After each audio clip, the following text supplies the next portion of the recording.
महाराष्ट्र कांग्रेस की कमान संभालने के बाद नाना पटोले दिल्ली में 10 जनपद पहुंचकर पार्टी आला कमान से मिले हैं। नाना पटोले साहब मेरे साथ हैं। सर, पहले तो बधाई महाराष्ट्र कांग्रेस की कमान मिलने की। और क्या आपको आला कमान ने निर्देश दिया है, क्या प्राथमिकता होगी नए अध्यक्ष के तौर मुझे महाराष्ट्र में कांग्रेस एक नंबर की पार्टी करना है, ये मेरा संकल्प है।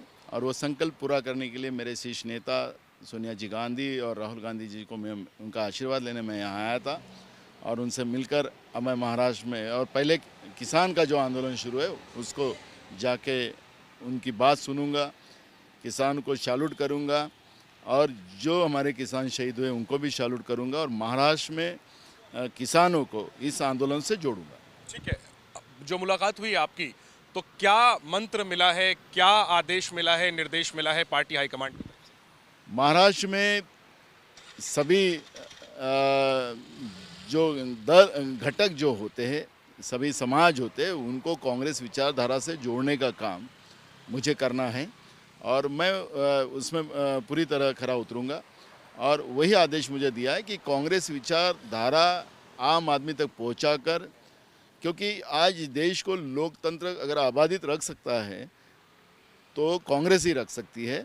और इसीलिए मेरे नेता सोनिया जी गांधी और राहुल गांधी जी ने जो आदेश दिया है उसको पूरी तरह आम लोगों तक इस कांग्रेस विचारधारा पहुंचाना, यही मेरा दायित्व है। बड़ी जिम्मेदारी मिली है आपको, स्पीकर पद से इस्तीफा देकर आपने प्रदेश अध्यक्ष की कमान संभाली और आप कह रहे हैं कि नंबर 1 पार्टी कांग्रेस को बनाएंगे प्रदेश में। लेकिन स्थिति यह, सच्चाई यह है कि कांग्रेस चौथे नंबर की पार्टी है। तो कितने वर्षों का आपने टारगेट रखा है नंबर 1 पार्टी बनाने का और कैसे बनाएंगे, फार्मूला क्या होगा? 2024 में विधानसभा और लोकसभा के इलेक्शन आने वाले हैं और तब तक हमारे पार्टी एक नंबर आपको रिजल्ट के माध्यम से दिखेंगे, सिर्फ बातों से नहीं। और इसके पीछे कौन सा कारण होगा? जो महाराष्ट्र में आपकी सरकार है, क्या उसके भरोसे आप कह रहे हैं? और अगर आप नंबर 1 पार्टी बनेंगे तो ये तो चुनौती है फिर शिवसेना के लिए और एनसीपी के लिए जो सहयोगी हैं। सभी पार्टियों को उनकी पार्टी को आगे ले जाना उनका दायित्व होता है, उनका अधिकार होता है। हम भी सत्ता में हैं, इसका मतलब अगर 3 पार्टी की सरकार है तो हम लोग हमारी पार्टी को आगे नहीं बढ़ाएगा, ऐसा कई हमारा कॉम्प्रोमाइज़ नहीं है। सबने अपने अपने पार्टी के लिए काम करना है। लेकिन कांग्रेस विचारधारा जो है ये देश की मूलभूत धारा है। देश की आम लोगों तक इस विचारधारा को पहुंचाने का ही हम लोगों ने काम किया, तो सबसे बड़ी पार्टी हमारी बन जाएगी। ये जो गठबंधन है ये आपके लिए एक चुनौती होगी या ये गठबंधन आपको मदद करेगी नंबर 1 पार्टी बनाने में? वो अपने को कैसे मदद करेंगे, हमें हमारी मदद कर कर हमें ही आगे बढ़ने का है। और मुझे विश्वास है कि जो मेरे नेता सोनिया जी गांधी और राहुल गांधी जी ने जो मेरे आदेश दिया है, जो आशीर्वाद दिया है, जो विश्वास दिया है, उसके आधार पर मैं महाराष्ट्र में कांग्रेस एक नंबर पे बनाऊंगा। तो यानी हम मान के चले कि आपका लक्ष्य है कि 24 में महाराष्ट्र में कांग्रेस का मुख्यमंत्री हो? बिल्कुल, महाराष्ट्र में कांग्रेस का मुख्यमंत्री 2024 में आपको देखने मिलेगा। ठीक है। और नाना जी, एक आखिरी में, चूंकि एक बड़ा मुद्दा महाराष्ट्र से खड़ा हुआ है, किसान आंदोलन को लेकर के अंतर्राष्ट्रीय हस्तियों ने जो ट्वीट किए उसके जवाब में भारत की बड़ी हस्तियों ने, सचिन तेंदुलकर, लता मंगेशकर आदि ने, कई फिल्म स्टारों ने ट्वीट किए भारत के पक्ष में और भारत की छवि के पक्ष में। लेकिन वो रास नहीं आया शायद आपकी सरकार को और आप लोग उसकी जांच करवा रहे हैं। क्या इसके पक्ष में आप बचाव देंगे? क्या, क्यों ये जरूरी है कि आप भारत के का जो नाम रोशन करने वाली हस्तियां हैं उन पर आप शक कर रहे हैं और उनकी आप जांच करवाएं? नहीं, हम कोई बचाव की हमारी भूमिका नहीं है। बचाव की भूमिका तो बीजेपी की है। आपने देखा होगा सुनील शेट्टी का ट्वीट किसको टैग किया गया है? भाजपा के बड़े नेताओं को। इन सब लोगों का टैग आपने ट्वीट देखा होगा तो उसमें सब में समानता है। हमारी यही कहना है कि भाई सेलिब्रिटी उनका एक पैरामीटर होता है, उनका एक दायरा होता है, वो हमारी आइकॉन होती है, वो देश के लिए काम करती है।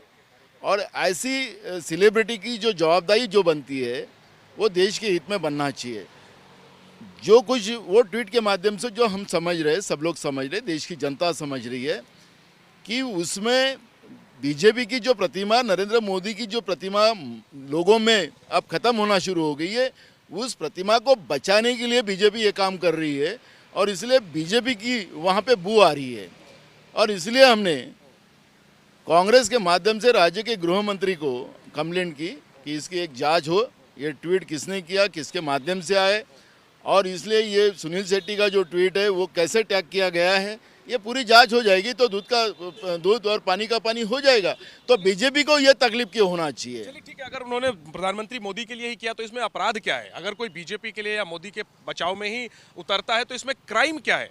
आप भी तो बीजेपी में थे नाना पटोले साहब। हाँ, देखो एक बात ऐसा है कि उसमें कोई क्राइम नहीं है। हम तो ये बात को मानते हैं कि वो अपना व्यक्ति स्वातंत्र का यूज़ कर रहे हैं।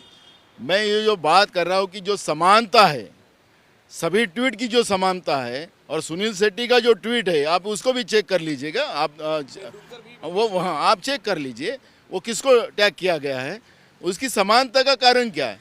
विचारों के फर्क हो सकते हैं, हाथों की पांचों उंगलियां कोई बराबर नहीं है। जिस तरह से किसका यूज़ किया जा रहा है वो ट्वीट के माध्यम से समझ रहा है। हम आरोप कहाँ कर रहे हैं? उनको तो व्यक्ति स्वातंत्र है। लता जी कुछ बोल सकती है, सचिन जी बोल सकते हैं, हमारे फिल्म स्टार बोल सकते हैं, उनको अधिकार है। लेकिन जो ट्वीट की जो धारा है, जो जिस तरह से उसकी लाइन जो जारी है, उस लाइन को तो आप समझो, वास्तविकता देश के सामने आने दो। मैं मीडिया के माध्यम से भी ये बताना चाहूँगा कि इसको बार बार लोग बोलते हैं कि ये गोदी मीडिया बन गया। ये मीडिया के बारे में भी अगर लोग ऐसा समझ बना रहे तो नहीं, हम जांच की बात नहीं कर रहे।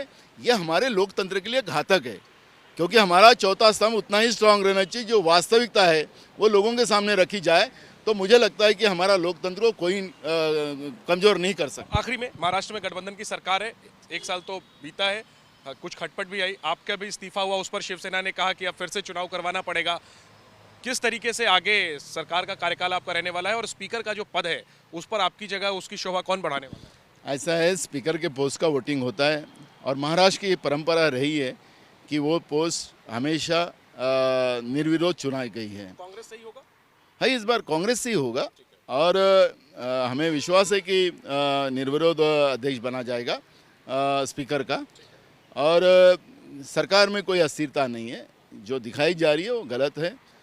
सरकार स्थिर है। महाराष्ट्र की सरकार 5 साल पूरा अपना जनता की सेवा करेंगी और पूरी रहेंगी। ठीक है, शुक्रिया नाना पटोले साहब बात करने के लिए। तो नाना पटोले महाराष्ट्र कांग्रेस के नए अध्यक्ष 2 बातें कह रहे हैं। पहली तो ये कि महाराष्ट्र में उद्धव सरकार अपना कार्यकाल पूरा करेगी, और साथ ही ये भी कह रहे हैं कि इनका लक्ष्य है महाराष्ट्र में कांग्रेस को नंबर 1 पार्टी बनाना और 2024 में महाराष्ट्र में कांग्रेस का मुख्यमंत्री बनाना। जाहिर सी बात है, चुनौती बड़ी है, देखना होगा कि नाना पटोले इस चुनौती को कैसे कामयाब बनाते हैं। कैमरा पर्सन मोहित के साथ जैनेंद्र, एबीपी न्यूज़, दिल्ली।